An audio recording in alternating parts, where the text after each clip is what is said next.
Ano ba yung transformational leadership? Naririnig natin ang iba't ibang klase ng pamumuno nung araw pa. Pero ang sa tingin kong mas importante ay nakakapag-produce tayo ng resulta nang hindi natin natatapakan ang katauhan ng ating pinamumunuan. Ano ba ang mga karakteristik ng isang transformational leader? Kailangan ang pinuno ay modelo. Kailangan siya yung magaling ang ethics, kailangan siya yung hindi sumisigaw, hindi nagmumura. Kailangan siya yung kinakikitaan ng tiwala at integridad, no? Hindi korap at hindi nagnanakaw. At kailangan siya ay yung committed sa ating target at goals kasi hindi maganda na ang pinuno ang lahat ay gumagampan para ma-achieve ang kanilang targets and goals pero nagpapabaya naman ang pinuno at sa pamamagitan ng galaw na ito ay na-earn ang trust ng isang leader. Kaya dapat sa transformational leadership, ang pinuno ay siyang nagiging modelo at huwaran para sa lahat. Pangalawa, kailangan ang leader ay inspiring at motivating. At paano mangyayari yon? Kasi klaro ang vision at patutunguhan. Kailangan meron ding sharing of the sense of purpose. Kailangan madama ng mga taong pinahawakan niya na sila ay iisa sa kanilang layunin.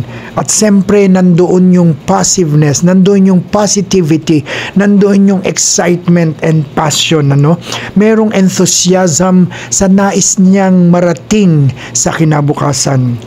Pangatlo, ginagamit ng leader ang talino. Kailangan ang leader, sina-challenge niya kung ano yung ngayon. Hindi dahil ito ang target, ito na.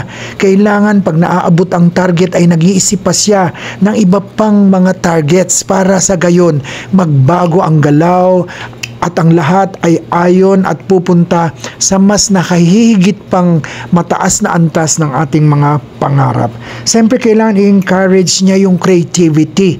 Alam mo, ang isang transformational leader, hindi siya nananatili sa kung ano lang ang meron. Kailangan gamitin ang talinong ibinigay ng Diyos para maging creative, maging innovative. Maraming mga bagay at solusyon na maaaring hindi pa nakikita sa kasalukuyang panahon.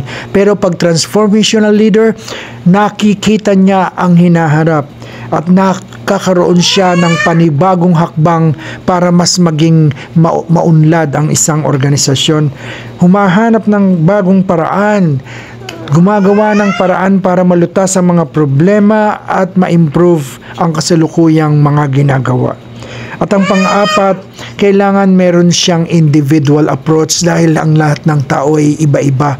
Pag sinabi mong transformational leader, inuunawa niya na hindi at walang best fit.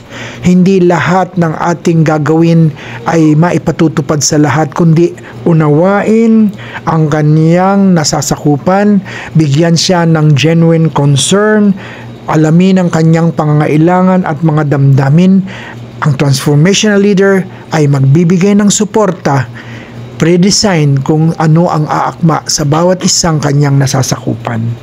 Sa pamamagitan nito, na may mentor niya, natutulungan niya, at napauunlad niya ang katauhan ng bawat pinamumunuan niya.